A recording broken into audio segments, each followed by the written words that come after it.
I feel today I'm being moved to talk about freedom.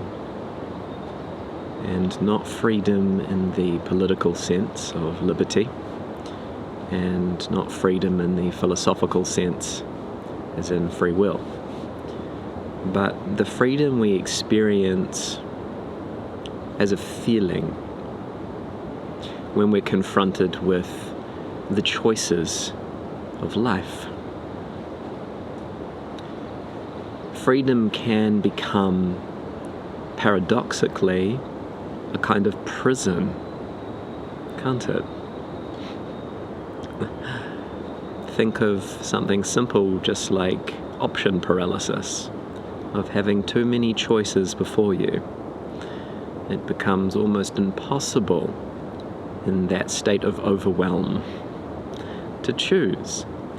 And so your very freedom of choice has inhibited your ability to choose.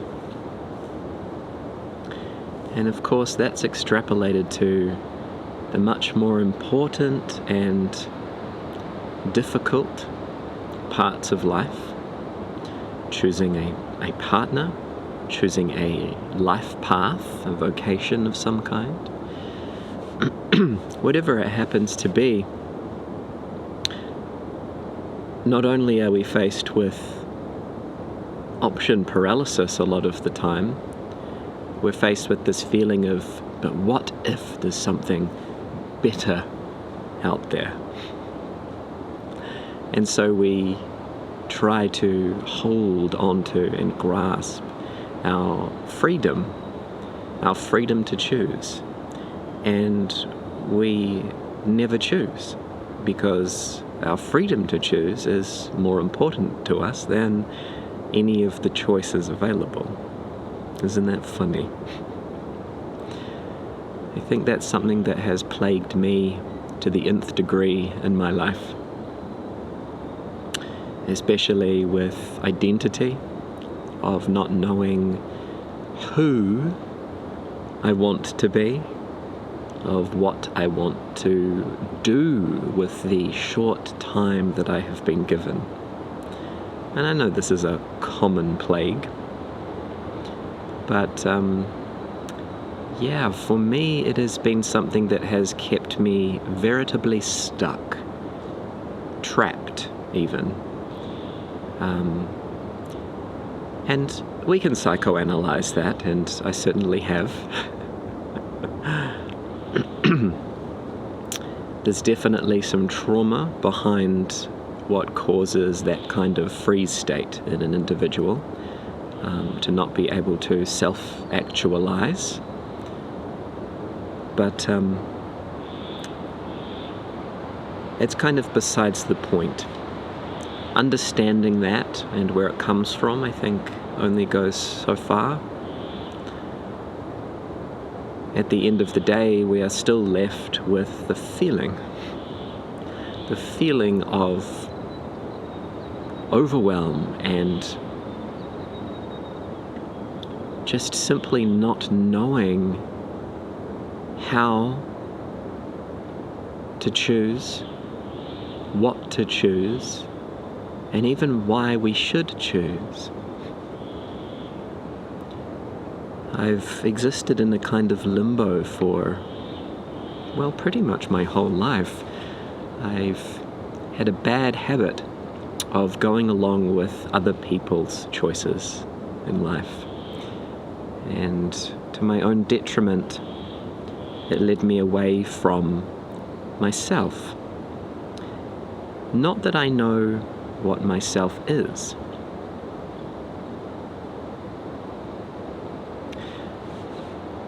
I only know what it's not,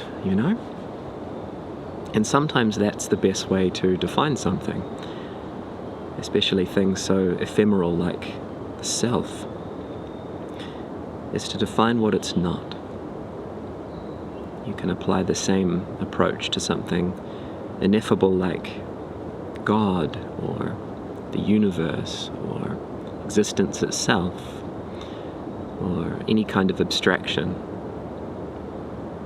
you can define it better in terms of what it is not than what it is. It's a beautiful paradox.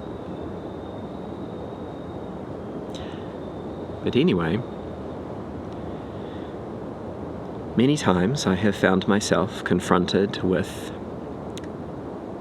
suddenly being aware that I'm living someone else's life. And I think we all do this to many degrees, in many different ways, especially in a society that is completely unnatural to how humans ought to be living.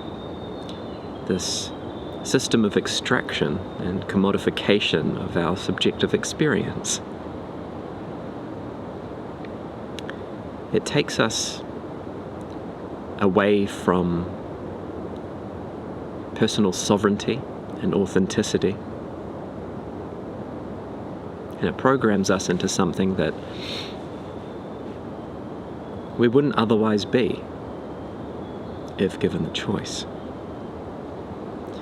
And maybe that's why so many of us are comfortable in the system, because it does remove the anxiety of freedom,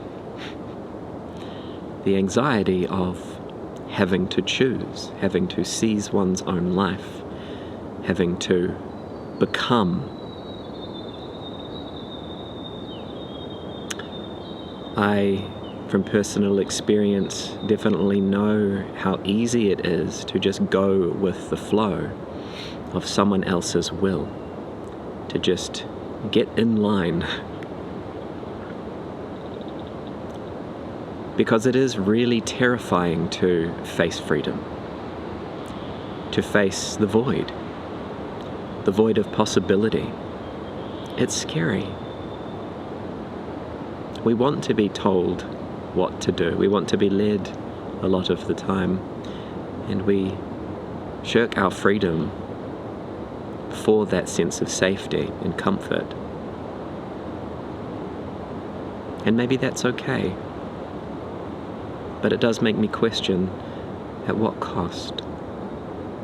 What might we discover about ourselves if we were to peer deeper into that void?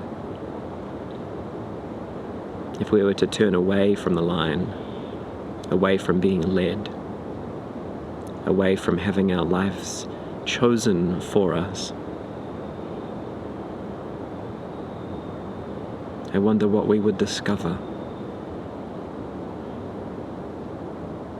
I myself am at a major crossroads in my life right now, where I am facing a difficult decision, where I'm very scared of repeating the past, of following in someone else's footsteps. But I'm also cognizant of the fact that I'm hypersensitive to that, and it might be my trauma speaking, my internal tyrant trying to convince me that, no, of course you must seek your own freedom, because if you at all compromise with another, you will surrender yourself and you will be absorbed once again, dissolved once again into the other. And I know what that's like, and it's very difficult to get out of. And so I am terrified. But I am faced with also the terror of freedom, and not being anchored or grounded in myself or in the world, certainly not practically at all, where the idea of existing completely independently and having the future entirely unknown to me is like staring into oblivion.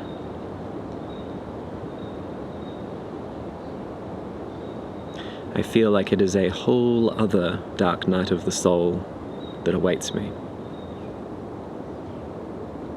True individuation, as Jung would call it.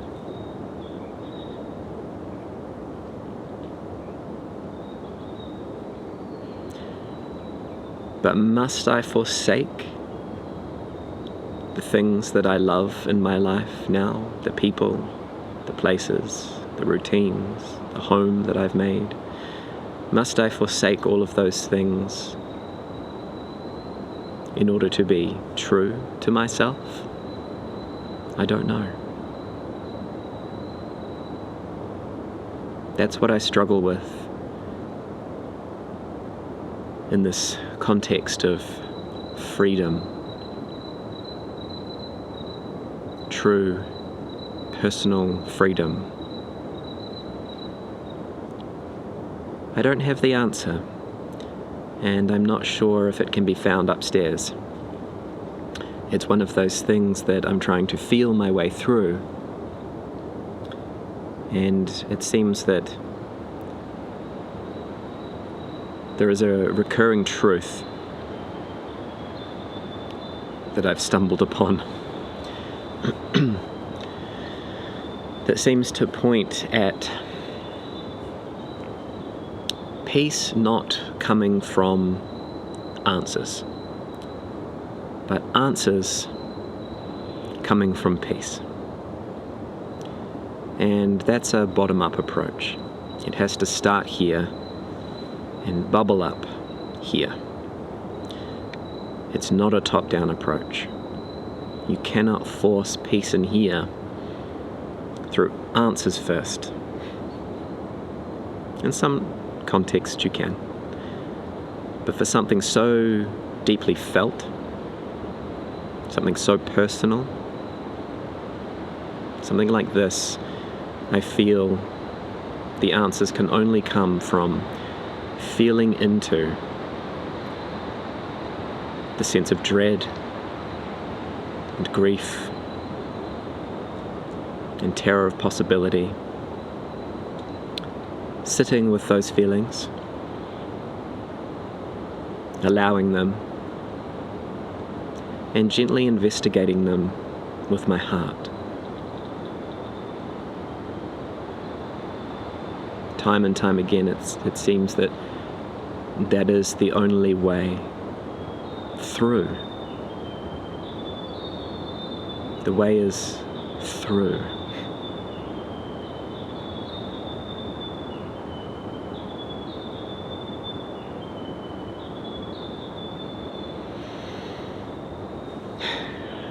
Maybe I will discover that freedom is not dependent on any externality out there.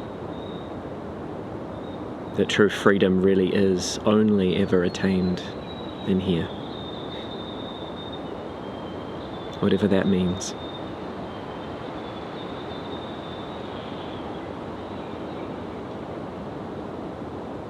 What do you think?